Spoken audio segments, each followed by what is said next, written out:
परिचालना करुवा secretary महाशय को विशेष धन्यवाद दिए मंडल प्रत्येक को मो तरफ मो परिवार तरफ प्रेमर नमस्कार जनाए। नमस्कार। प्रभु नाम गौरव हो अनेक दिन पर पुनर्बार मंडली सहित साक्षात करी प्रभुंर वाक्य आलोचना करने प्रभु मत सुजोग देले। प्रभु नाम विशेष विशेष धन्यवाद। आम मध्य पवित्र आत्मा परमेश्वर अच्छी एवं आम मैंने जाचु आ प्रभु को यही जगत जाना ठार आ बड़ विषय किसी ना। आमेन।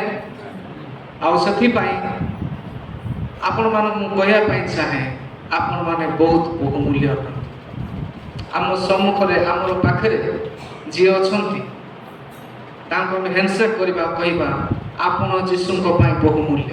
हालेलुया। आपण जीशु बहुमूल्य। आम मैंने एत बहुमूल्य जे ईश्वर आम मान एत प्रेम कले निजर प्रिय पुत्र जीशु को यही जगत को से पठेले जो द्वारा कि आम मैंने परित्राण प्राप्त होगा अनंत जीवन प्राप्त होगा एवं ताहांको सहित स्वर्ग राज्यर अधिकारी हो पाइबा। Praise the lord. आउ जो वाक्य आज मैंने आलोचना करने अध्ययन करियछु प्रेरित 2 पर्व 42-47 से विषय को नहीं आम प्रार्थना करवा। प्रभु आम को कथा कहतु गोटे मिनिट प्रार्थना करिया समस्त चक्षु बंद करवा आम वाक्य आगे बढ़। पवित्र एवं सौंदर्य परिपूर्ण एकमात्र जीवंत परमेश्वर प्रिय प्रभु तुमको आम धन्यवाद देउछु। यही समय तुम उपस्थिति तुम्हें धन्यवाद प्रभु गो। आमर हृदय मन प्राण आत्मा जीवन शरीर समस्त विषय तुम्हारी हस्तर समर्पण कर बापा। तुम्हें हमको आज कथा एवं तुम्हारी वाक्य अनुसार बचापी बल बुद्धि ज्ञान शक्ति जीशु नाम मागुच पिता। जहन 6:63 पदरे प्रभु ख्रीष्ट कहले मांस कौन उपकार आसे ना मु तुम मान को जे समस्त वाक्य कहूँ से ही सब आत्मा एवं जीवन अटे। जो समस्त वाक्य आम मैंने पढ़ुछु अध्ययन करुछु ईश्वर वाक्य आत्मा एवं जीवन अटे। यही मांसमय शरीर में आम मैंने हुए तो अधिक हेले आम मैंने 80 वर्ष 90 वर्ष 100 वर्ष आम बंची पा किंतु यही शरीर गोटे दिन नितांत माटी में मिशीज। परमेश्वर जो आत्मा आम को दे से आत्मा परमेश्वर सहित पुनर्बार मिलन कर कारण जो माने प्रभु ख्रीष्ट विश्वास कर से माने विचारित हेबे ना जहाँकि जहन 3 पर्व 17 तलक जदि पढ़ा हुए सेठा लिखा जाए किंतु जो माने प्रभु ख्रीष्ट को विश्वास करती ना से माने विचारित हेबे एवं से माने दंड प्राप्त हेबे। आ परमेश्वर को वाक्य कहे मनुष्य थोड़े मात्र मृत्यु तापर विचार निरूपित होती किंतु जो माने प्रभु ख्रीष्ट विश्वास कर अनंत जीवन में प्रवेश करेंगे किंतु जो माने प्रभु ख्रीष्ट को विश्वास करना से माने अनंत नरक में प्रवेश करेंगे। जो माने प्रभु विश्वास करना कहते जब जड़े मनुष्य कुकुर भाया बंची कुकुर भाया से जन्म ग्रहण कर जदि जड़े मनुष्य भालू भाया बंची भालू भाया जन्म ग्रहण कर जदि जड़े मनुष्य कौन पक्षी भाया बंची कहले पक्षी भाया जन्म ग्रहण कर नेक्स्ट जो जन्म ग्रहण कर किंतु ता संपूर्ण मिथ्या अटे किंतु ईश्वर को वाक्य जीवंत एवं कार्य साधक एवं सत्य अटे। हालेलुया। मृत्यु पर मनुष्यर कौन जन्म ना मृत्यु पर विचार निमंते केवल से निरूपित होती प्रभु ख्रीष्ट विश्वास कर अनंत काल पर्यंत ताहांकर दक्षिण पार्श्व से रही धन्य अटू जे सही प्रभु को आम पाई अच्छु। मत बहुत दुख लगे आम कहीं मंडली को आसवाई केते परिवार अवहेला करुछु कहीं आम प्रभु को हेय ज्ञान करुछु कहीं परमेश्वर को वाक्य को आम हेय ज्ञान करुछु निज गोड़े निज कुराड़ी मारला भाया आम मैंने करुछु। आम मैंने जदि मंडली को आसवा ना मंडली कौन किसी विपद हे कि निजर ही विपद आम जो वाक्य पढ़ी यही वाक्य प्रभु जीशु ख्रीष्टंकर मृत्यु पर जेतेबेले से पुनरुत्थित हेले पुनरुत्थित होला परे से स्वर्गारोहण करबा पूर्व से बारंबार थोड़े नहीं दुई थर नहीं बारंबार 40 दिन से निजर शिष्य मान से दर्शन देले और कथा कहले आउ से कहले मु एही जगत को छाड़ी जाऊ अछि आउ मु गला परे आउ जड़े मो पर शक्तियुक्त आत्मा आसबे पवित्र आत्मा आउ से जब आसबे तो मान को शक्ति प्राप्त करे प्रभु ख्रीष्ट प्रतिज्ञा कले मु जीवा द्वारा तुम पई अति उत्तम हेबो कारण मु जतबे जीवी से पवित्र आत्मा को मु तुम निकट पठेबी जेरूशलेम रो केउ स्थान को मध्य जाओ ना आउ ख्रीष्ट बारंबार मृत्यु पर क्रूस्य मृत्यु पर पुनरुत्थित होला पर निजर शिष्य मान को से देखा देले बारंबार देखा आउ जेतेबेले शिष्य माने जेरूशलेम रो ऊपर कोठरे रही प्रार्थना करुथिले सेही समय पवित्र आत्मा परमेश्वर से मान को ऊपर ओल्ही आसे 50 दिन जेतेबेले हेउथिला प्रार्थना रो समय आउ पवित्र आत्मा जेतेबेले ओल्ही आसे से माने शक्ति प्राप्त हेले एवं शक्ति प्राप्त हे जो भीतर प्रभु ख्रीष्टन को तीन थर मु जानी नाही बोली कहिथिले अस्वीकार करथिले सही भीतर जेतेबेले जीसु ख्रीष्ट को विषय प्रचार करछंती 3000 लोक माने एका थर रे प्रभु ख्रीष्ट को विश्वास करूछंती एवं प्रभु ख्रीष्ट को नाम रे परित्राण प्राप्त होउछ हालेलुया आउ सही समय एही प्रकार रे ब्रेक थ्रू होउची जो माने प्रभु ख्रीष्ट को ताड़ना करथिले जो माने क्रूस रे चढ़ाइथिले आउ भीतर डरू नाहांती जे प्रभु ख्रीष्टंकर शक्ति तांकर आगमन तांकर क्रूस मृत्यु पर्यंत जो समस्त कार्य से करे से समस्त विषय कहवा द्वारा ईश्वर योजना विषय से लोक मान को कहउछंती आउ जतबे से कहउछंती लोक मान को हृदय विदीर्ण होई गला बोल लिखा जाए आउ सही समय रे लोक माने अनुताप करूछंती एवं प्रभु ख्रीष्ट पर विश्वास करूछंती एवं परित्राण प्राप्त होउछंती सही दिन 3000 लोक एकाथर प्रभु ख्रीष्ट को विश्वास करी परमेश्वर उपस्थिति को से आसुच्च मंडल सहित संयुक्त होती आउ एटा हूँ बैकग्राउंड आने जो वाक्य आम पढ़ू से वाक्य को आम जा जिते आउ शिष्य माने प्रेरित माने से सुसमाचार प्रचार कले अनेक तारण आसला अनेक दुख कष्ट समस्या आसला तथापि से माने आउ प्रभु जीशु ख्रीष्ट विषय सुसमाचार प्रचार करिबारे अवहेला कले नहीं से माने सहभागिता रे रहे आमे जहाँ पढ़ी प्रेरित 2 पर्व 42 रु 47 जाए से माने प्रेरित मानकर शिक्षा रे सहभागिता रोटी भांगे प्रार्थना करिबारे निविष्ट चित्त होई रहे जो माने मध्य प्रभु ख्रीष्ट को विश्वास कले सही दिन से माने परमेश्वर सहित निविष्ट हेबा सहित विश्वासी मान सहित प्रेरित मान सहित से माने निविष्ट होई रहिले एकत्रित होई रहिले आ लोक समस्त भीत हेबा लागिले प्रेरित मान द्वारा मध्य अनेक अद्भुत कर्म ओ लक्षण साधित हेबा लागिले लोक मान डरी गले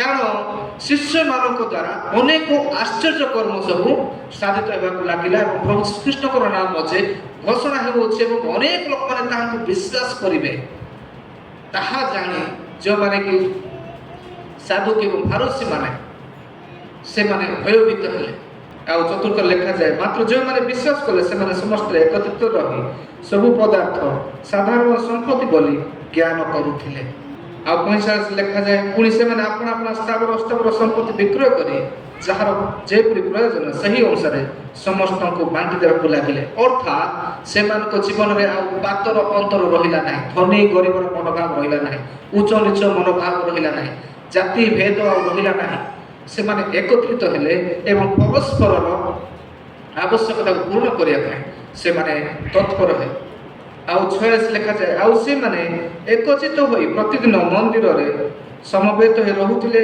ओ घरे घरे रोटी भांगी आनंद रे ओ सरल हृदय रे भजन गान करी ईश्वर को प्रशंसा करुथिले 2025 पूर्व प्रभु ख्रीष्ट एही धरा पृष्ठ को आसिले एवं ताहांकर परित्राण कार्य को से साधन कले तथापि जो माने मंडली सहित संयुक्त हेले प्रथम मंडली तापर मंडली स्प्रेड है से समय आज पर्यंत जो आम देखू मंडली शिथिल हो जाऊँ से एकता से प्रभुंर प्रशंसा करवा आ परस्पर को साहाय्य करवा यही मनोभाव मंडली गुड़िक ना ताहा लुप्त हो किंतु पवित्र आत्मारे परिपूर्ण होगा द्वारा ताहा पुनर्बार गठित हो पारे। Praise the Lord. आमर मंडली रे आमाने आमानकर समस्त परिस्थिति को बुझाइबा आमाने चेष्टा करू एवं आमाने काहा जज न करू आमाने परस्पर को साहाय्य करू। आ एठार लिखा जाए 47 रे एवं समस्त लोकंकर प्रिय पात्र हेउथिले पुणी प्रभु परित्राण प्राप्त हेउता लोकन को प्रतिदिन मंडल सहित संयुक्त करने को लगिले। सही समय विश्वासी जो माने थिले से माने आउ बहुत प्रभु को गुरुत्वपूर्ण देउथिले एवं प्रभुंकर निकटवर्ती है मंडली रे संयुक्त हो सदा सदा प्रत्येक विषय रे परस्पर सहित ठिया होथिले एवं आगो को बढ़ुथिले। मंडली रे जदि किछि असुविधा होछि अनेक लोक माने मंडली छाड़ुछन्ति। मंडली जदि किछि कार कथा जदि भल लागिला नाही ताहेले सब डिस्कशन होछि नहीं कि किंतु आमने गोटे वाक्य देखिबा गीत संहिता 92 13-15 सॉरी 13-15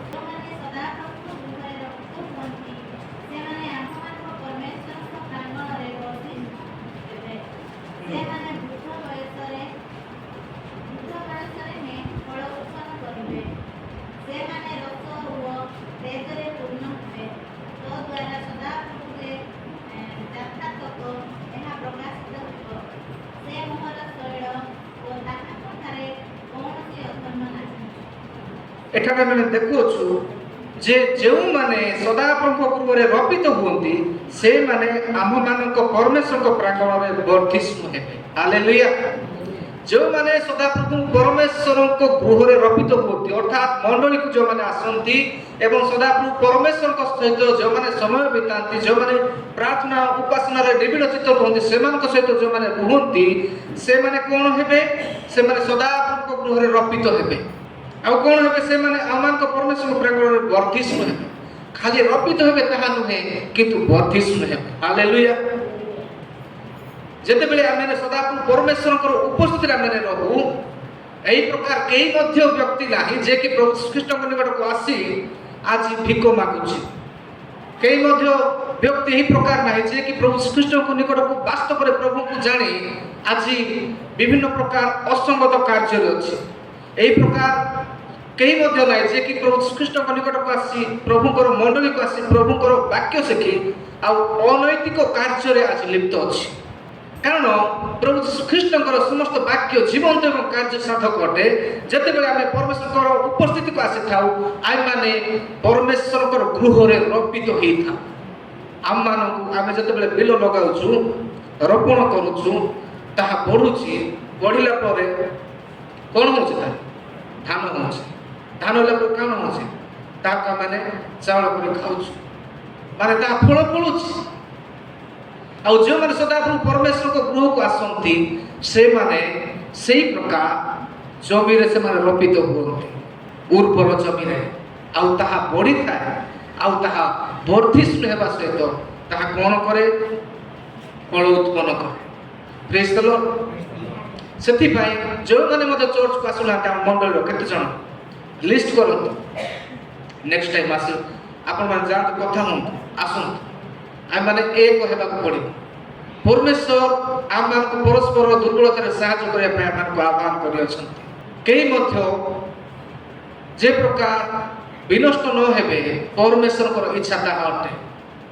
आमे केवल जे जो माने प्रभु को जानि नाहंती से मान को पय प्रार्थना करिबा से मान जे प्रकार प्रभु को जानिबे ताहा नहे किंतु जो माने मध्य प्रभु को जानि बैक स्लाइड होसंती पछ को जाउसंती प्रभु को विरोध रे जाउसंती से मान को मध्य आम मान को प्रभु को उपस्थिति को आनिबा को पड़िबो नहले प्रभु आम मान को हिसाब मागिबे। एठा लिखा जाय सेति पय आम माने प्रभु को गृह रे सदा सदा रपित हो आम माने कोनोसी विषय रे अधिक गुरुत्वपूर्ण न देउ किंतु प्रभु को उपस्थिति को अधिक गुरुत्वपूर्ण देउ। आम मान को चर्च रे उपवास प्रार्थना जहा किछि मध्य होउछि अधिक संख्या रे आम माने जगत आम मान को संध्या उपासना ଅଧିକ ସଂଖ୍ୟାରେ ଜଗତ, କାରଣ ପରମେଶ୍ୱରଙ୍କର ଉପସ୍ଥିତିରେ ବର୍ଦ୍ଧିଷ୍ଣୁ ଥାଏ। ପରମେଶ୍ୱରଙ୍କର ଉପସ୍ଥିତିରେ ବର୍ଦ୍ଧିଷ୍ଣୁ ଥାଏ। ପାଉଲଙ୍କର ପ୍ରାର୍ଥନା ଏଫେସୀୟ 1:15-23 ଯଦି ଆମେ ପଢ଼ିବା, ସେଠାରେ ଆମେ ଦେଖିବାର କିଏ ଜଣେ ପଢ଼ି ସାହାଯ୍ୟ କରିବେ? ଏଫେସୀୟ 1:15-23, ଏଫେସୀୟ 1:15-23 ପାଉଲଙ୍କର ପ୍ରାର୍ଥନା।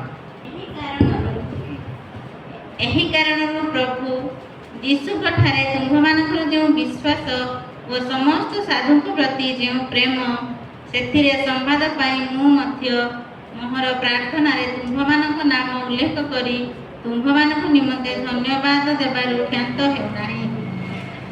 ଯେପରି ଆମ୍ଭମାନଙ୍କର ପ୍ରଭୁ ଯୀଶୁ ଖ୍ରୀଷ୍ଟଙ୍କର ଈଶ୍ୱର ଗୌରବମୟ ପିତା ତାହାଙ୍କ ସମ୍ବନ୍ଧୀୟ ସମ୍ପୂର୍ଣ୍ଣ ଜ୍ଞାନ ପାଇବା ନିମନ୍ତେ ତୁମ୍ଭମାନଙ୍କୁ ଜ୍ଞାନ ଓ ପ୍ରତ୍ୟାଦେଶର ଆତ୍ମା ପ୍ରଦାନ କରନ୍ତି, ସେଥିରେ ତୁମ୍ଭମାନଙ୍କ ଆନ୍ତରିକ ଚକ୍ଷୁ ପ୍ରସନ୍ନ ହୁଅନ୍ତେ।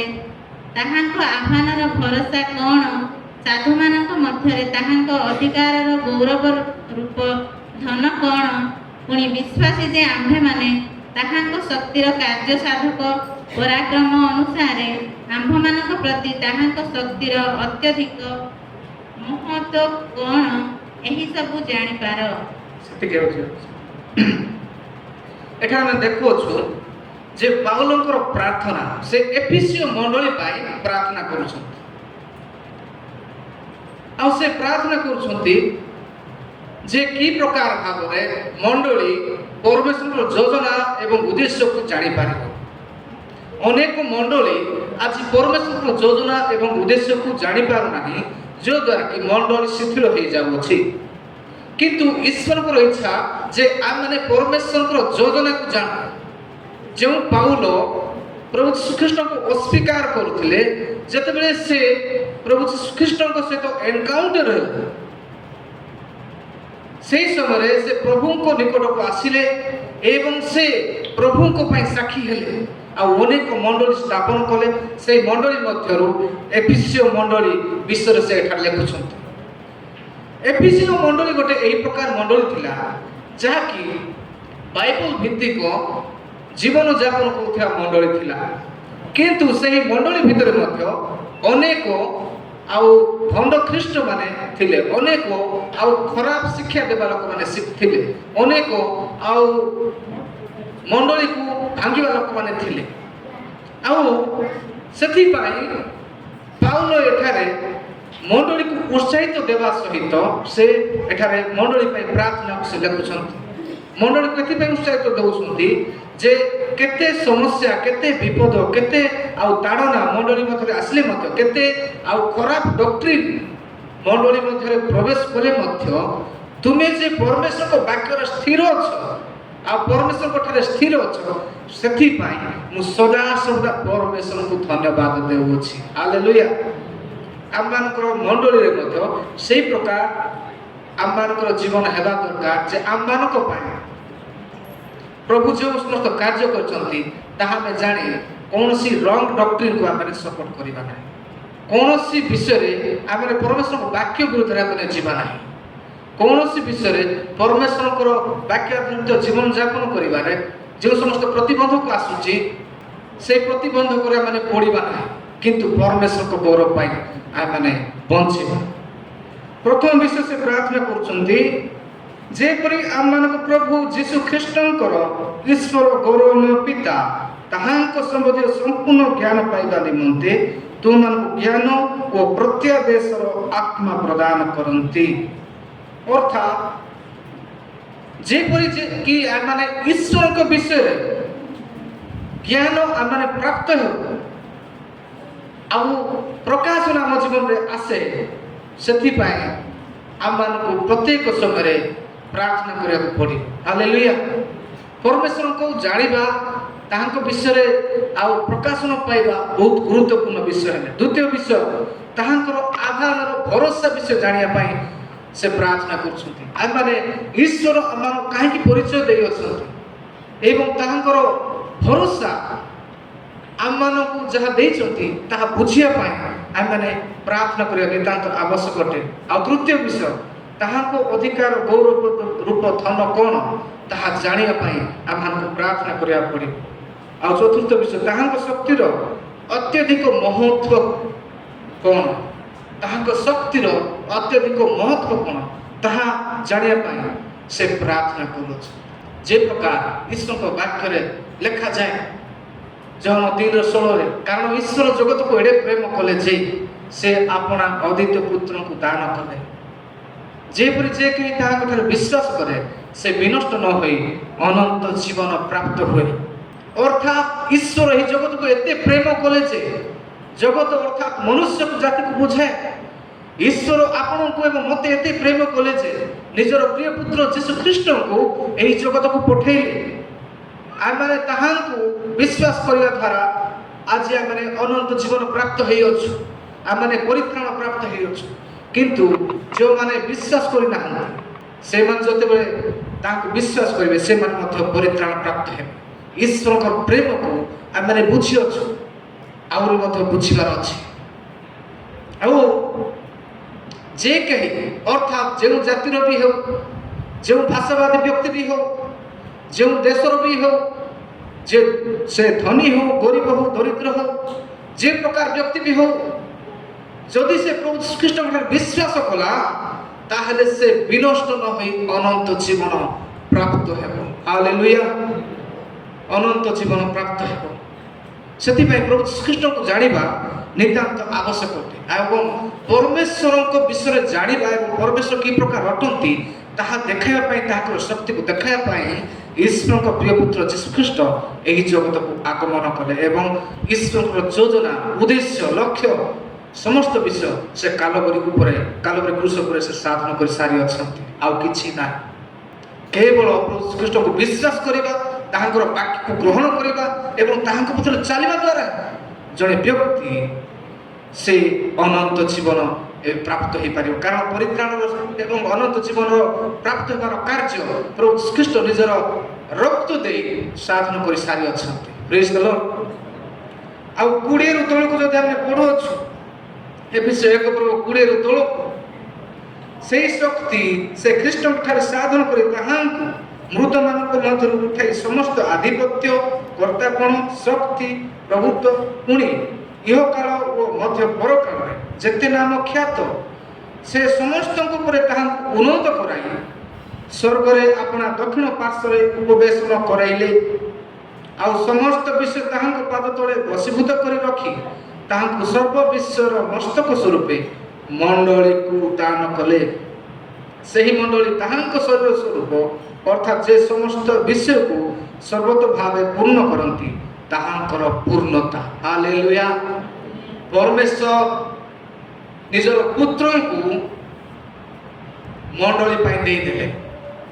ଏଠାରେ ଆମେ ଦେଖୁଅଛୁ ସେହି ଶକ୍ତି, କେଉଁ ଶକ୍ତି? ଈଶ୍ୱରଙ୍କର ଶକ୍ତି ଖ୍ରୀଷ୍ଟଙ୍କ ଠାରେ ସାଧନ କରି ତାହାଙ୍କୁ ମୃତମାନଙ୍କ ମଧ୍ୟରୁ ଉଠାଇ ସମସ୍ତ ଆଧିପତ୍ୟ, କର୍ତ୍ତାପଣ, ଶକ୍ତି, ପ୍ରଭୁତ୍ୱ, ପୁଣି ଇହକାଳ ଓ ମଧ୍ୟ ପରକାଳରେ ଯେତେ ନାମ ଖ୍ୟାତ ସେ ସମସ୍ତଙ୍କ ଉପରେ ତାହାଙ୍କୁ ଉନ୍ନତ କରାଇ ସ୍ୱର୍ଗରେ ଆପଣା ଦକ୍ଷିଣ ପାର୍ଶ୍ୱରେ ଉପବେଶନ କରାଇ।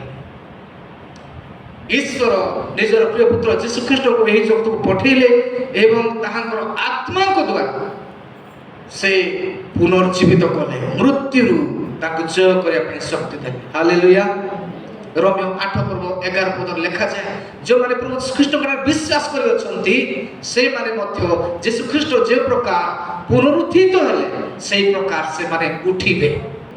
ରୋମିଓ 8:11 ଲେଖାଯାଏ, ଆଉ ଯେ ମୃତମାନଙ୍କ ମଧ୍ୟରୁ ଯୀଶୁଙ୍କୁ ଉଠାଇଲେ, ଶୁଣନ୍ତୁ, ଆଉ ଯେ ମୃତମାନଙ୍କ ମଧ୍ୟରୁ ଯୀଶୁଙ୍କୁ ଉଠାଇଲେ ତାହାଙ୍କ ଆତ୍ମା ଯଦି ତୁମ୍ଭମାନଙ୍କଠାରେ ବାସ କରନ୍ତି, ତେବେ ଯେ ମୃତମାନଙ୍କ ମଧ୍ୟରୁ ଖ୍ରୀଷ୍ଟ ଯୀଶୁଙ୍କୁ ଉଠାଇଲେ ସେ ତୁମମାନଙ୍କଠାରେ ବାସ କରୁଥିବା ଆପଣା ଆତ୍ମାଙ୍କ ଦ୍ୱାରା ତୁମମାନଙ୍କ ମର୍ତ୍ତ୍ୟ ଶରୀରକୁ ମଧ୍ୟ ଜୀବିତ ରଖିବେ, ଜୀବିତ କରିବେ। ପ୍ରେଜ୍ ଦ ଲର୍ଡ। ହାଲେଲୁୟା।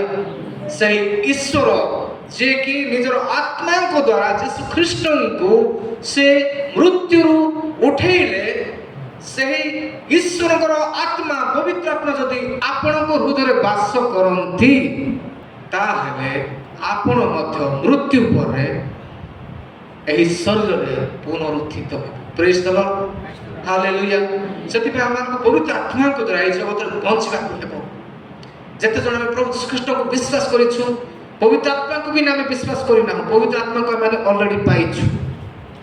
ପବିତ୍ର ଆତ୍ମାଙ୍କ ଦ୍ୱାରା ପରିପୂର୍ଣ୍ଣ ହୋଇ ଆମେମାନେ ଆଗକୁ ବଞ୍ଚୁ।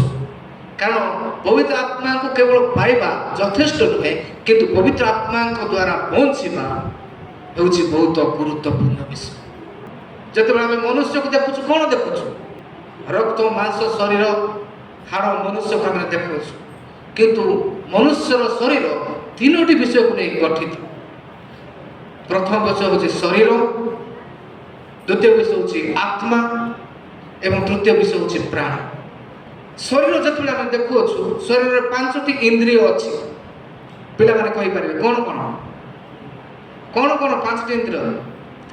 ଆଖି, ନାକ, କାନ, ନାକ, ଜିଭ ଆଉ ଚର୍ମ, ନାଇଁ କି?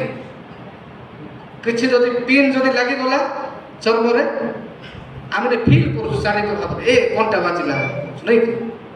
ଆଖିରେ ଆମେ ଦେଖିଲେ ଗୋଟେ ବିଷୟକୁ ଦେଖିବା ପାଇଁ ଇଚ୍ଛା ହେଉଛି।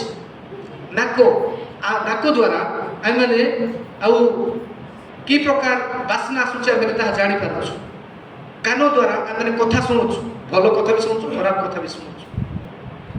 ଆଉ ଏଇଟା ଶରୀରରେ ଅଛି। ଶରୀର ଭିତରେ ପ୍ରାଣ ଅଛି। ପ୍ରାଣ 4ଟି ବିଷୟକୁ ନେଇ ଗଠିତ। ଈଶ୍ୱରଙ୍କ ବାକ୍ୟ କୁହେ ରକ୍ତରେ ପ୍ରାଣ ଥାଏ। ଆମର ରକ୍ତରେ ପ୍ରାଣ ଅଛି। ଆଉ ଏହି ପ୍ରାଣ 4ଟି ବିଷୟକୁ ନେଇ ପରମେଶ୍ୱର ଗଠନ କରିଛନ୍ତି। ମନ, ଇଚ୍ଛା, ଭାବନା ଏବଂ ବିବେକ।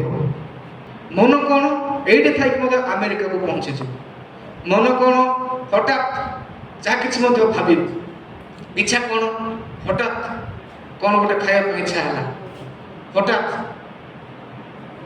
ମାନେ ଫିଲ୍ମ ଗୋଟେ ଦେଖିବା ପାଇଁ ଇଚ୍ଛା ହେଲା, କି ହଠାତ୍ ଗୋଟେ କୁଆଡ଼େ ଯିବା ପାଇଁ ଇଚ୍ଛା ହେଲା, ଏଇଟା ହେଉଛି ଇଚ୍ଛା। ଭାବନା କ'ଣ? ଯଦି ଚାପଡ଼ା ଗୋଟେ ମାରିଦେଲା, ରାଗିଲା, କହିଲେ ଦୁଃଖ କଲା, ନହେଲେ ରାଗିଲା କି ଦୁଃଖ କଲା କି ଯାହା ବି କଲା, ସେଇଟା ହେଉଛି ଭାବନା। କାନ୍ଦିଲା, ଆଉ କିଛି ଯଦି କ'ଣ ହସ ବିଷୟ ହେଇଗଲା, କହିଲେ ହା ହା ହା କହିଲେ ହସିଲା, ଏଇଟା ହେଉଛି ଭାବନା। ଆଉ ବିବେକ କ'ଣ? ବିବେକ ବହୁତ ଗୁରୁତ୍ୱପୂର୍ଣ୍ଣ ପାର୍ଟ ନେଇଥାଏ ପ୍ରାଣରେ। ତାହା କ'ଣ ଭଲ କ'ଣ ଖରାପ ତାହା ଜାଣିଥାଏ। କ'ଣ ଭଲ କ'ଣ ଖରାପ ତାହା ଜାଣିଥାଏ। ଏବଂ ଏହି ବିବେକକୁ ନେଇକି ହିଁ ଶୈତାନ ତାର ଖେଳ ଖେଳିଥାଏ। ବିବେକରେ କୌଣସି ବିଷୟ, ପାପର ବିଷୟ ଯଦି ମନରେ ଆସିଲା, ବିବେକରେ ଆସିଲା, ପ୍ରଭୁ ମଧ୍ୟ କଥା କୁହନ୍ତି, ଏ ବାବୁ ଏଇଟା ପାପ, ବିପଦରେ ପଡ଼ିବ। ସେ ସମୟରେ ଶୈତାନ ବି କହୁଥିବ, କିଛି ହେବନି, ବଢ଼ିଆ ମଜା ଲାଗିବ, ଟିକେ କରେ। ଏଇଟା ହେଉଛି ବିବେକ। ଆଉ ଯେତେବେଳେ ଆମେମାନେ ପାପ କରିଥାଉ, ସେହି ସମୟରେ ଆମେମାନେ କ'ଣ ହେଇଥାଉ? ପରମେଶ୍ୱର ଠାରୁ ଦୂରକୁ ଯାଇଥାଉ। ଆଉ ଆତ୍ମା ହେଉଛି ସେହି ଆତ୍ମା, ଯେତେବେଳେ କି ପରମେଶ୍ୱର ଆଦମ ଏବଂ ହବା ନିର୍ମାଣ କଲେ, ସେହି ସମୟରେ ସେ ନିଜର ପ୍ରାଣ ପାଇଁ ଫୁଙ୍କିଲେ। ସେ ହେଉଛି ପରମେଶ୍ୱରଙ୍କର ଆତ୍ମା। ହାଲେଲୁୟା। ଆତ୍ମା କେହି ମଧ୍ୟ ବିନଷ୍ଟ ହେବ ନାହିଁ। ଯଦି ତାହା ଭଲ କାର୍ଯ୍ୟ କରିଥିବ, ପରମେଶ୍ୱର ଯୀଶୁଙ୍କୁ ବିଶ୍ୱାସ କରିଥିବ, ଅନନ୍ତ ଜୀବନ ପ୍ରାପ୍ତ ହେବ। ଯଦି ସେହି ଆତ୍ମା ଯଦି ଯୀଶୁଙ୍କୁ ବିଶ୍ୱାସ କରିନଥିବ, ଅନନ୍ତ କାଳ ପର୍ଯ୍ୟନ୍ତ ସେ ଅନନ୍ତ ନର୍କରେ ପ୍ରବେଶ କରେ। ସେଥିପାଇଁ ଅନନ୍ତ ନର୍କ ଭୟଙ୍କର। ସେଥିପାଇଁ ଈଶ୍ୱର ଭାବିଲେ ଲୋକମାନଙ୍କୁ ବଞ୍ଚାଇବାର ଅଛି, କାରଣ ଅନନ୍ତ କାଳ ସେମାନେ ମରିବାକୁ ମୁଁ ଦେଖିପାରିବି ନାହିଁ, କାରଣ ମୁଁ ନିଜ ହସ୍ତରେ ମନୁଷ୍ୟକୁ ସୃଷ୍ଟି କରିଛି। ସେଥିପାଇଁ ଯୀଶୁଙ୍କୁ ଏହି ଜଗତକୁ ପଠାଇବେ। ହାଲେଲୁୟା। ରକ୍ତପାତ ବିନା ପାପ ମୋଚନ ହୁଏ ନାହିଁ। ପାପର ବେତନ ମୃତ୍ୟୁ। ଆଉ ସେଥିପାଇଁ ପ୍ରାଣରେ ଆମର ରକ୍ତ ଅଛି। ଆଉ ସେଇ ପ୍ରାଣକୁ ଯଦି ଶୁଚି କରିବାକୁ ହେବ, ତାହେଲେ ରକ୍ତର ଆବଶ୍ୟକତା ଅଛି। ଆଉ ଯୀଶୁ ଖ୍ରୀଷ୍ଟ ସେଥିପାଇଁ ରକ୍ତ ଦେବା ପାଇଁ ଜଗତକୁ ଆସେ। ତାଙ୍କର ରକ୍ତ ଆଜି ମଧ୍ୟ କାନ୍ଦୁଅଛି ଅନେକ ପ୍ରାଣକୁ ବଞ୍ଚାଇବା ପାଇଁ। ତାଙ୍କର ରକ୍ତ ଆଜି ମଧ୍ୟ ଡାକୁଅଛି ଅନେକ ଲୋକମାନଙ୍କୁ ଜୀବନ ଦେବା ପାଇଁ। ପ୍ରେଜ୍ ଦ ଲର୍ଡ, ହାଲେଲୁୟା। ଈଶ୍ୱରଙ୍କର ପ୍ରେମକୁ ଆମେ କେବେ କଳ୍ପନା କଲେ ମଧ୍ୟ କରିପାରିବା ନାହିଁ। ଆମମାନଙ୍କୁ ଏତେ ପ୍ରେମ କଲେ। ଆମେ କେବଳ ଶରୀର ବିଷୟରେ ଭାବୁଛୁ, କ'ଣ ଖାଇବା, କ'ଣ ପିଇବା, କ'ଣ ପିନ୍ଧିବା, କେମିତି ରହିବା, କ'ଣ କରିବା, କେମିତି ଘର କରିବା, ଠିକ ଅଛି। କିନ୍ତୁ ତାଠାରୁ ବଡ଼ ବିଷୟ ବେଶୀ ଭାବିବା ଦରକାର ଆମର ଆତ୍ମିକ ଜୀବନକୁ ବଞ୍ଚାଇବା ବିଷୟ। କାରଣ ଏଇ ଆତ୍ମା ହିଁ ମୃତ୍ୟୁ ପରେ ବଞ୍ଚିବ, କିନ୍ତୁ ଶରୀର ମାଟିର ଶରୀର ମାଟିରେ ମିଶିଯିବ। ସେଥିପାଇଁ ମାର୍ଥାକୁ ମଧ୍ୟ ଯୀଶୁ କହିଲେ, ମୁଁ ହେଉଛି ପୁନରୁତ୍ଥାନ ଏବଂ ଜୀବନ, ଯେ କେହି ମୋ ଠାରେ ବିଶ୍ୱାସ କରେ ସେ ଯଦ୍ୟପି ମରେ ତଥାପି ସେ ବଞ୍ଚିବ। କିନ୍ତୁ ଯେ କେହି ମୋ ଠାରେ ବିଶ୍ୱାସ କରେ ଯଦି ସେ ବଞ୍ଚିଅଛି ସେ କଦାପି ମୃତ୍ୟୁବରଣ କରିବ ନାହିଁ, କିନ୍ତୁ ସେ ଜୀବନ ପ୍ରାପ୍ତ କରିବ। ପ୍ରେଜ୍ ଦ ଲର୍ଡ, ହାଲେଲୁୟା। ଆମେ କେତେ ଧନ୍ୟ ଅଟୁ। ଈଶ୍ୱରଙ୍କ ବାକ୍ୟ ଲେଖାଯାଏ ତାହାଙ୍କଠାରେ ବିଶ୍ୱାସ କରୁଥିବା ସାଧୁ ସନ୍ତଙ୍କର ମୃତ୍ୟୁ ଗୋଟେ ଆଶୀର୍ବାଦର ବିଷୟ ଅଟେ। ପ୍ରେଜ୍ ଦ ଲର୍ଡ। କାରଣ ଯେତେବେଳେ ସେମାନେ ମୃତ୍ୟୁବରଣ କରନ୍ତି ଈଶ୍ୱରଙ୍କ ସହିତ ସେମାନେ ପାରଦେଶରେ ଉପସ୍ଥିତ ହୁଅନ୍ତି। ଆମେ କାନ୍ଦୁଛୁ, ଆମର ଇମୋସନ୍ସ ଅଛି, କିନ୍ତୁ ଏଥିପାଇଁ ବହୁତ ଆମେ ଖୁସି ହେବା ଦରକାର ଯେ ଆମେ ମୃତ୍ୟୁ ପରେ ମଧ୍ୟ ଈଶ୍ୱରଙ୍କର ରାଜ୍ୟ ସ୍ୱର୍ଗ ରାଜ୍ୟର ଅଧିକାରୀ ହେଇପାରିବା। ପ୍ରେଜ୍ ଦ ଲର୍ଡ। ଏଠାରେ ସେହି ବିଷୟ ହିଁ ସାଧୁ ପାଉଲ କହୁଛନ୍ତି। ଆଉ ସେ କହୁଛନ୍ତି ସେ ସମସ୍ତଙ୍କ ଉପରେ ତାହାଙ୍କୁ ଉନ୍ନତ କରାଇ ସ୍ୱର୍ଗରେ ଆପଣା ଦକ୍ଷିଣ ପାର୍ଶ୍ୱରେ ଉପବେଶନ କରାଇଲେ। ହାଲେଲୁୟା। ବର୍ତ୍ତମାନ ପ୍ରଭୁ ଖ୍ରୀଷ୍ଟ ଈଶ୍ୱରଙ୍କର ଦକ୍ଷିଣ ପାର୍ଶ୍ୱରେ ସେ ବସି ଅଛନ୍ତି। ପବିତ୍ର ଆତ୍ମା ପରମେଶ୍ୱର ଏହି ଧରା ପୃଷ୍ଠରେ ସମ୍ପୂର୍ଣ୍ଣ ଭାବରେ ପ୍ରତ୍ୟେକ ସ୍ଥାନରେ ସେ ଅଛନ୍ତି। ଏହି ପ୍ରକାର କୌଣସି ସ୍ଥାନ ନାହିଁ ଯେଉଁଠାରେ କି ପରମେଶ୍ୱର ନାହାନ୍ତି। ପବିତ୍ର ଆତ୍ମା ପ୍ରତ୍ୟେକ ସ୍ଥାନରେ ଅଛନ୍ତି। ପ୍ରେଜ୍ ଦ ଲର୍ଡ। ଆଉ ପ୍ରଭୁ ଖ୍ରୀଷ୍ଟ ପିତାଙ୍କର ଦକ୍ଷିଣ ପାର୍ଶ୍ୱରେ ସେ ଅଛନ୍ତି। ଆଉ 22ରେ ଲେଖାଯାଏ ବହୁତ ଇଣ୍ଟରେଷ୍ଟିଂ ବିଷୟ। ଆଉ ସମସ୍ତ ବିଷୟ ତାହାଙ୍କ ପାଦ ତଳେ ବଶୀଭୂତ କରି ରଖି ତାହାଙ୍କୁ ସର୍ବ ବିଷୟରେ ମସ୍ତକ ସ୍ୱରୂପ ମଣ୍ଡଳୀକୁ ଦାନ କଲେ। ମସ୍ତକ ବିନା ଶରୀରର କିଛି ଲାଭ ନାହିଁ। ମସ୍ତକ ହେଉଛି ସୁରକ୍ଷା ଦେବା ବିଷୟ।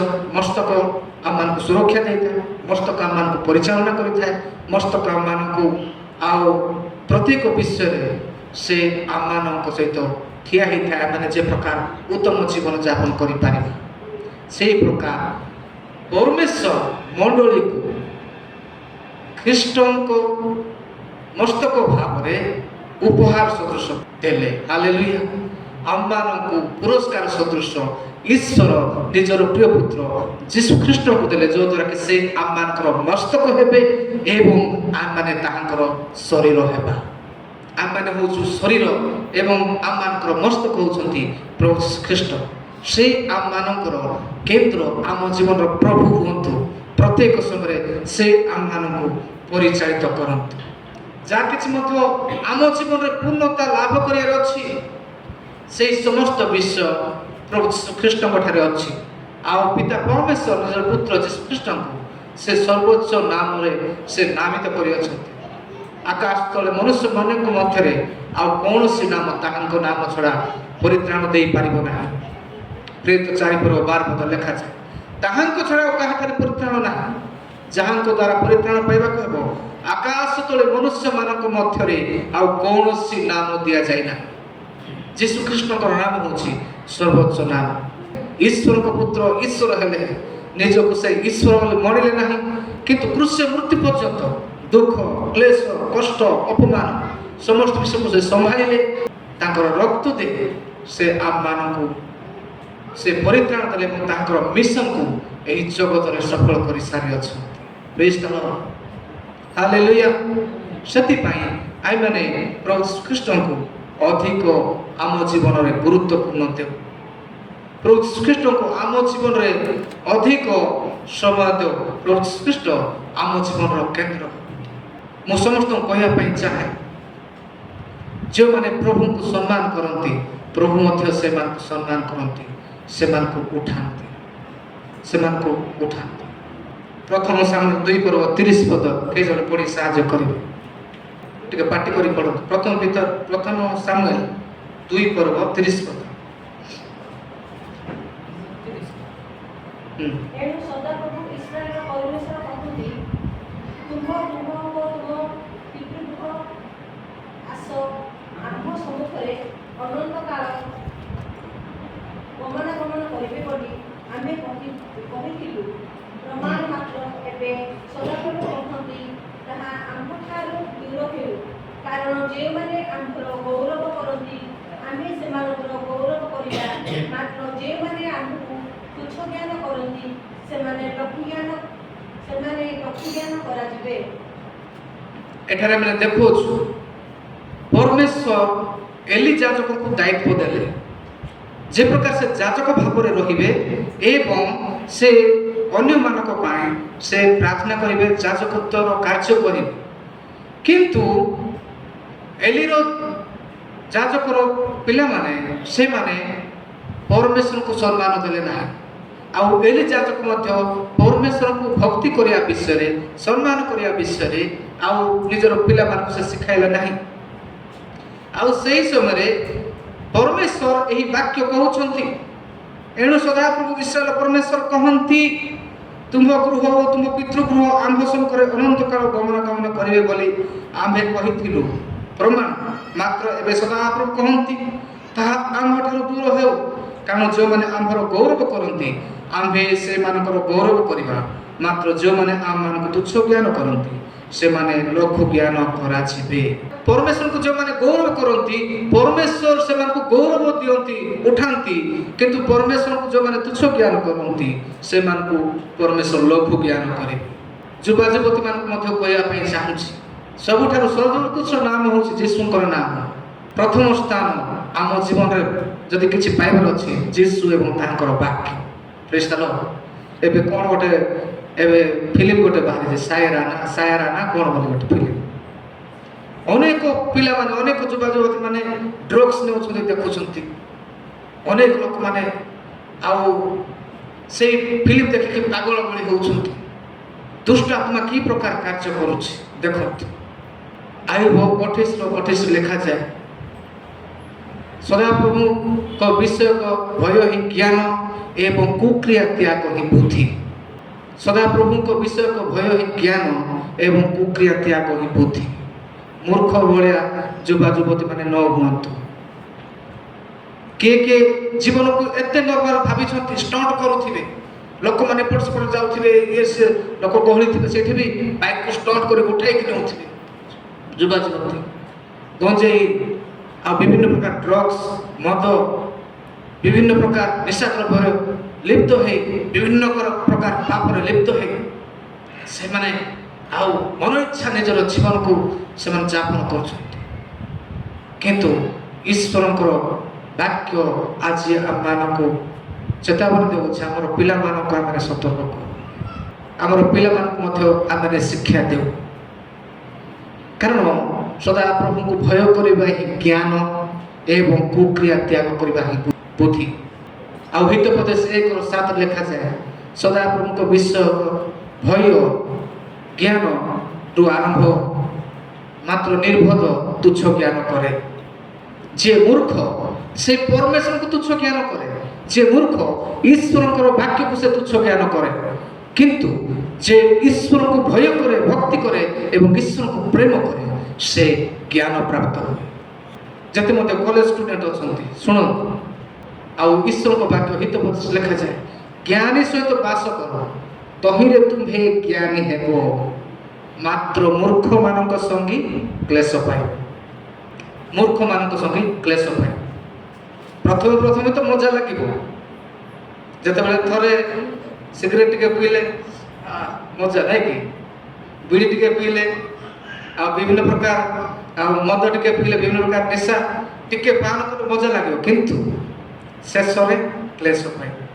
ସେଥିପାଇଁ କି ପ୍ରକାର ପିଲାମାନଙ୍କ ସହିତ, କି ପ୍ରକାର ଲୋକମାନଙ୍କ ସହିତ ଆମେମାନେ ମିଶୁଛୁ ତାହା ମଧ୍ୟ ବହୁତ ଗୁରୁତ୍ୱପୂର୍ଣ୍ଣ ଅଟେ।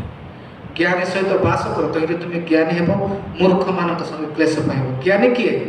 ଯିଏ ସଦାପ୍ରଭୁଙ୍କୁ ଭୟ କରେ ସେ ହିଁ ଜ୍ଞାନୀ। ଯିଏ ସଦାପ୍ରଭୁଙ୍କର ପରମେଶ୍ୱରଙ୍କର ବାକ୍ୟକୁ ପ୍ରେମ କରେ ସେ ହିଁ ଜ୍ଞାନୀ। ତାହା ଈଶ୍ୱରଙ୍କ ବାକ୍ୟ କହୁଅଛି। ସର୍ବୋତ୍କୃଷ୍ଟ ଜ୍ଞାନ ଯଦି ଏହି ଜଗତରେ କିଛି ଅଛି ତାହା ହେଉଛି ଈଶ୍ୱରଙ୍କର ବାକ୍ୟ। ହାଲେଲୁୟା। ଆଉ କୌଣସି ବିଷୟ ନାହିଁ। ଜଗତରେ ଆମେମାନେ ଜ୍ଞାନ ଅର୍ଜନ କରିବା, ଜଗତର ଜ୍ଞାନରେ ଆମେମାନେ ଆଗକୁ ବଢ଼ିବା, ବଡ଼ ବଡ଼ ଚାକିରି କରିବା, ବଡ଼ ବଡ଼ ପୋଜିସନରେ ରହିବା, ପ୍ରଭୁ ତାହା ମଧ୍ୟ ଆମକୁ ଚାହାନ୍ତି। କିନ୍ତୁ ତାଠାରୁ ମଧ୍ୟ ଉତ୍କୃଷ୍ଟତର ଜ୍ଞାନ ହେଉଛି ଈଶ୍ୱରଙ୍କ ବାକ୍ୟର ଜ୍ଞାନ। ପ୍ରେଜ୍ ଦ ଲର୍ଡ। କାରଣ ଏହା ହିଁ ଜଣେ ମନୁଷ୍ୟକୁ ଜୀବନ ଦେଇପାରିବ, ଏହା ହିଁ ଜଣେ ମନୁଷ୍ୟକୁ ରକ୍ଷା କରିପାରିବ। ଆମମାନଙ୍କୁ ପ୍ରଭୁ ସାହାଯ୍ୟ କରନ୍ତୁ, ଆମମାନଙ୍କୁ ପ୍ରଭୁ ଦୟା କରନ୍ତୁ। ଆମେମାନେ ଯେତେବେଳେ ମଣ୍ଡଳୀକୁ ଆସୁନାହୁଁ, ତାର ଅର୍ଥ ଆମେମାନେ ନ ଭାବୁ ଯେ ମଣ୍ଡଳୀର କିଛି କ୍ଷତି ହେଉଛି। ପରସ୍ପରକୁ ସାହାଯ୍ୟ କରିବା, ପରସ୍ପର ପ୍ରେମ କରିବା, ଆତ୍ମାରେ ବଞ୍ଚିବା ବହୁତ ଗୁରୁତ୍ୱପୂର୍ଣ୍ଣ ବିଷୟ ଅଟେ। ପରମେଶ୍ୱରଙ୍କର ଉପସ୍ଥିତି ଏଠାରେ ଥାଏ। ମୁଁ ଯେତେବେଳେ ବାକ୍ୟ କହୁଅଛି, ମୁଁ ବିଶ୍ୱାସ କରେ ଯେ ପବିତ୍ର ଆତ୍ମା ପରମେଶ୍ୱର କହୁଛନ୍ତି। ସମସ୍ତେ ନିଜ ନିଜ ସ୍ଥାନରେ ଠିଆ ହେଇଛି। ପ୍ରଭୁ ଯେତେବେଳେ ସେ କ୍ରୁଶାର୍ପିତ ହେବା ପାଇଁ ଯାଉଥିଲେ, ସେହି ସମୟରେ ସେ କହିଲେ, ମୋ ନିମନ୍ତେ କ୍ରନ୍ଦନ କର ନାହିଁ, କିନ୍ତୁ ନିଜ ନିଜର ପିଲାମାନଙ୍କ ପାଇଁ କ୍ରନ୍ଦନ କର। ଆମ ଜୀବନ ଯଦି କିଛି ବିଷୟକୁ ଗୁରୁତ୍ୱପୂର୍ଣ୍ଣ ଆଜି ଦେବାର ଅଛି, ତାହେଲେ ଈଶ୍ୱରଙ୍କ ବାକ୍ୟ ଏବଂ ଯୀଶୁଙ୍କୁ। କାରଣ ଯୀଶୁଙ୍କୁ ପିତା ଈଶ୍ୱର ସର୍ବୋଚ୍ଚ ନାମରେ ସେ ନାମିତ କରିଅଛନ୍ତି ଏବଂ ତାହାଙ୍କ ନାମରେ ହିଁ ଜଣେ ବ୍ୟକ୍ତିର ଉଦ୍ଧାର ଅଛି। ସମସ୍ତ ମୁଖ ଖୋଲି ପ୍ରାର୍ଥନା କର, ପ୍ରଭୁ ମୋତେ ତୁମେ ଶକ୍ତି ଦିଅ, ଜ୍ଞାନ ଦିଅ, ମୁଁ ତୁମକୁ ପ୍ରାୟୋରିଟି ଦେବି। ସଣ୍ଡେକୁ ମୁଁ କେବେ ମିସ୍ କରିବି ନାହିଁ, ତୁମର ଉପସ୍ଥିତିକୁ କେବେ ମିସ୍ କରିବି ନାହିଁ। ଯେଉଁଠାରେ ମଧ୍ୟ ଉପାସନା କାର୍ଯ୍ୟ କିଛି ହେଉଛି, ମୁଁ ତୁମର ଉପସ୍ଥିତିକୁ ମିସ୍ କରିବି ନାହିଁ। ମୁଁ ତୁମକୁ ଅଧିକ ପ୍ରାୟୋରିଟି ଦେବି, କାରଣ ମୁଁ ଯଦି ତୁମକୁ ସମ୍ମାନ କରିବି, ତୁମେ ମୋତେ ଉଠାଇବ। ମୁଁ ଯଦି ତୁମରି ପାଇଁ ବଞ୍ଚିବି, ତାହେଲେ ତୁମେ ମୋ ପାଇଁ ଠିଆ ହେବ। ମୁଁ ଯଦି ତୁମ ପାଇଁ ହାଲେଲୁୟା ସାକ୍ଷୀ ହେବି, ତାହେଲେ ପ୍ରଭୁ ତୁମେ ମୋତେ ତୁମରି ଗୌରବ ପାଇଁ ବଞ୍ଚାଇବ। ଆମେ କିଛି ପ୍ରାର୍ଥନା କରୁ। Hallelujah, hallelujah, hallelujah, Jesus, Jesus.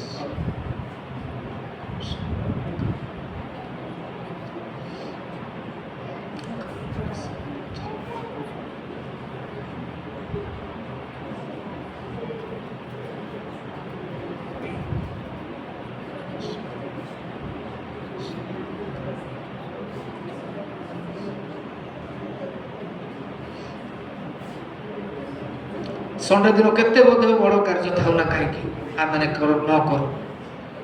କରୁ ବହୁତ ପରମେଶ୍ୱର ତାହା କହୁଛନ୍ତି। ସେ ଆପଣଙ୍କର ଜୀବନ ପାଇଁ ବ୍ୟାକୁଳ ଅଟନ୍ତି, ସେ ଆପଣଙ୍କର ମନ ପାଇଁ ବ୍ୟାକୁଳ ଅଟନ୍ତି, ସେ ଆପଣଙ୍କୁ ରକ୍ଷା କରିବା ପାଇଁ ବ୍ୟାକୁଳ ଅଟନ୍ତି। ପ୍ରଭୁ ଶ୍ରୀକୃଷ୍ଣଙ୍କର ରକ୍ତ ଆପଣଙ୍କୁ ଡାକୁଅଛି ପ୍ରତ୍ୟେକ ସମୟ, ପ୍ରତ୍ୟେକ ମିନିଟ୍।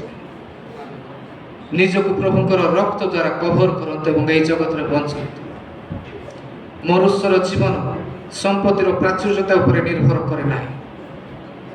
ଧନ ସମ୍ମାନ ଏହି ଜଗତର କୌଣସି ବିଷୟ ମନୁଷ୍ୟକୁ ସଫଳତା ଦେଇପାରେ ନାହିଁ, ଅନନ୍ତ ଜୀବନ ଦେଇପାରେ ନାହିଁ, ଅନନ୍ତ ମୃତ୍ୟୁଠାରୁ ଉଦ୍ଧାର କରିପାରେ ନାହିଁ। ସମସ୍ତ ବିଷୟ ଲୋପ ପାଇଯିବ, କିନ୍ତୁ ଈଶ୍ୱରଙ୍କର ବାକ୍ୟ କେହି ମଧ୍ୟ ଲୋପ ପାଇବ ନାହିଁ। ତାହାଙ୍କର ବାକ୍ୟ ଜୀବନ୍ତ ଏବଂ କାର୍ଯ୍ୟ ସାଧକ ଅଟେ। ମୋର ପ୍ରିୟମାନେ, ସେଥିପାଇଁ କୌଣସି ବିଷୟକୁ ଗୁରୁତ୍ୱପୂର୍ଣ୍ଣ ଦିଅନ୍ତୁ ନାହିଁ। ମନୁଷ୍ୟର ଜୀବନ ସମ୍ପତ୍ତିର ପ୍ରାଚୁର୍ଯ୍ୟତା ଉପରେ ନିର୍ଭର କରେ ନାହିଁ। ସମ୍ପତ୍ତି ଅର୍ଜିବା ପାଇଁ ସଣ୍ଡେ ମଧ୍ୟ କାର୍ଯ୍ୟ କରିବା, ବିଭିନ୍ନ ପ୍ରକାର ଅନୈତିକତାର କାର୍ଯ୍ୟରେ ଲିପ୍ତ ହେବା ପରମେଶ୍ୱର ଘୃଣା କରନ୍ତି। ଦରିଦ୍ର ହେଇକି ମଧ୍ୟ ଯଦି ଆମେ ସଣ୍ଡେ ପରମେଶ୍ୱରଙ୍କର ଉପସ୍ଥିତିକୁ ଆସୁଅଛୁ, ପରମେଶ୍ୱର ଆମମାନଙ୍କୁ ଆଶୀର୍ବାଦ କରିବେ। କାରଣ ଆମମାନଙ୍କୁ ଧନୀ କରିବା ପାଇଁ ସେ ନିଜେ ଦରିଦ୍ର ହେବେ, ଆମମାନଙ୍କୁ ସୁସ୍ଥତାରେ ରଖିବା ପାଇଁ ନିଜେ ସମସ୍ତ କରୁଣା ପ୍ରହାର ଦୁଃଖ କଷ୍ଟ କ୍ଲେଶ ସହିଲେ, ଆମମାନଙ୍କୁ ନୂତନ ବସ୍ତ୍ର ଦେବା ପାଇଁ ସେ ନିଜେ ଉଲଗ୍ନ ହେଲେ, ଆମମାନଙ୍କର ମସ୍ତକରେ ସେ ନିଜର ସେହି ଗୌରବର ମସ୍ତକ ମୁକୁଟ ଦେବା ପାଇଁ ସେ ନିଜର ମସ୍ତକରେ କଣ୍ଟାର ମୁକୁଟ ସେ ପିନ୍ଧିଲେ। ପରିବାରରେ, ନିଜ ଜୀବନରେ, କାର୍ଯ୍ୟକ୍ଷେତ୍ରରେ କୌଣସି ବିଷୟ ଯଦି ଆମର ବ୍ରେକ୍ ଥ୍ରୁ ଦେଖିବା ପାଇଁ ଚାହୁଁଛନ୍ତି, ଯୀଶୁଙ୍କୁ ପ୍ରଥମ ସ୍ଥାନ ଦିଅନ୍ତୁ। କାରଣ ସେ ସୃଷ୍ଟିକର୍ତ୍ତା ଅଟନ୍ତି ଆଉ ସମସ୍ତ ବିଷୟ ଜାଣନ୍ତି। ସମସ୍ତ ବିଷୟ ଜାଣନ୍ତି, ସମସ୍ତ ବିଷୟକୁ ସେ ନିୟନ୍ତ୍ରଣ କରନ୍ତି। ପ୍ରିୟ ପ୍ରଭୁ, ମୁଁ ତୁମକୁ ଧନ୍ୟବାଦ ଦେଉଛି ଏହି ସମୟ। ଆମମାନଙ୍କୁ ତୁମେ ତୁମର ଆତ୍ମାଙ୍କ ଦ୍ୱାରା କଥା କହିଛ, ଧନ୍ୟବାଦ। ପିତା ପରମେଶ୍ୱର, ଉପହାର ସ୍ୱରୂପ ତୁମରି ପ୍ରିୟ ପୁତ୍ର ଯୀଶୁଙ୍କୁ ଆମମାନଙ୍କର ମସ୍ତକ ହେବା ପାଇଁ ତୁମେ ଦେଲ, ଯୋଉ ଦ୍ୱାରା କି ଆମମାନେ ସୁରକ୍ଷିତ ରହିବୁ, ଯୋଉ ଦ୍ୱାରା କି ଆମମାନେ ଅନନ୍ତ ଜୀବନ ପ୍ରାପ୍ତ ହେବୁ, ଯୋଉ ଦ୍ୱାରା କି ଆମମାନେ ହାଲେଲୁୟା ପରିତ୍ରାଣ ପ୍ରାପ୍ତ ହେବୁ, ଉଦ୍ଧାର ପ୍ରାପ୍ତ ହେବୁ ଏବଂ ଅନନ୍ତ ମୃତ୍ୟୁ ରକ୍ଷା ପାଇ ତୁମରି ଗୌରବ ପାଇଁ ତୁମର ଆଶୀର୍ବାଦରେ ବଞ୍ଚି ପାରିବୁ। ସେଥିପାଇଁ ଆମେ ତୁମକୁ ଧନ୍ୟବାଦ ଦେଉଛୁ ପିତା। ତୁମେ ଧନ୍ୟବାଦ, ପୂଜା, ପ୍ରଶଂସା ପାଇ ଆମର ମନ, ଆମର ହୃଦୟ, ଆମର ଜୀବନ ତୁମକୁ ଦେଉଛୁ। ତୁମେ ମହିମା ପାଅ, ମହିମା ପାଅ, ମହିମା ପାଅ। ଆମ ଜୀବନର କେନ୍ଦ୍ର, ଆମ ଜୀବନ ପ୍ରଭୁ, ଆମ ଜୀବନର ରାଜା ତୁମେ ଅଟ। ଆମର ଧନ ସମ୍ମାନ ସମସ୍ତ ବିଷୟ ତୁମରି ଠାରେ ଅଛି, କାରଣ ତୁମେ କହିଅଛ ପ୍ରଥମରେ ଈଶ୍ୱରଙ୍କ ରାଜ୍ୟ ଏବଂ ଧାର୍ମିକତା ଅନ୍ୱେଷଣ କର, ତହିଁରେ ସମସ୍ତ ବିଷୟ ତୁମକୁ ଦିଆଯିବ। ହଁ ବାପା, ପ୍ରଭୁ ଯୀଶୁଙ୍କ ନାମରେ ପ୍ରାର୍ଥନା କରୁଛୁ, ଆମ ଜୀବନରେ ତୁମର ବିଷୟରେ କେବଳ ଭାବିବା ପାଇଁ, ତୁମରି କାର୍ଯ୍ୟକୁ ସଫଳ କରିବା ପାଇଁ ତୁମେ ସାହାଯ୍ୟ କର, ଯୋଉଦ୍ୱାରା କି ଆମ ଜୀବନରେ ଆମେ ପ୍ରତ୍ୟେକ ବିଷୟରେ ଆମେ ବ୍ରେକ୍ ଥ୍ରୁ ଦେଖି। ହାଲେଲୁୟା, ତୁମେ ଆଶୀର୍ବାଦ, ଆଶୀର୍ବାଦ, ଆଶୀର୍ବାଦ। ପ୍ରତ୍ୟେକଙ୍କୁ ତୁମେ ଆଜି ସ୍ୱର୍ଗୀୟ ଶାନ୍ତି, ଆନନ୍ଦ, ପ୍ରେମ, ଉପସ୍ଥିତି, ସୌଭାଗ୍ୟତାରେ ତୁମେ ଭରି ଦିଅ। ଯଦି କାହା ପରିବାରରେ, ଯଦି କୌଣସି ପରିବାରରେ ଆଜି ଅଭାବ, ଅସୁବିଧା, ଦରିଦ୍ରତା ଅଛି, ରିଲେସନସିପରେ ସମସ୍ୟା ଅଛି, କୌଣସି ପ୍ରଭୁ ବିପଦ ଅଛି, ଆମେ ଯୀଶୁଙ୍କ ନାମରେ ଭାଙ୍ଗୁଛୁ ଆଉ ଡିକ୍ଲେୟାର କରୁଛୁ, ଯୀଶୁଙ୍କ ନାମକୁ ଡିକ୍ଲେୟାର କରୁଛୁ, ତୁମର ରକ୍ତକୁ ଡିକ୍ଲେୟାର କରୁଛୁ ପ୍ରଭୁ। ତୁମର ଶକ୍ତିରେ, ତୁମର ଆତ୍ମାରେ ତୁମେ ହାଲେଲୁୟା ସୁରକ୍ଷା ଦେଇ ତୁମେ ପ୍ରତ୍ୟେକଙ୍କୁ ତୁମେ ହାଲେଲୁୟା ଆଶୀର୍ବାଦ କର, ବଞ୍ଚାଅ ଏବଂ ସହବର୍ତ୍ତୀ ହୋଇ সকল মহিমা, গৌরব, সম্মান কেবল তুমକୁ দে। এই প্রার্থনা যীশুর নামে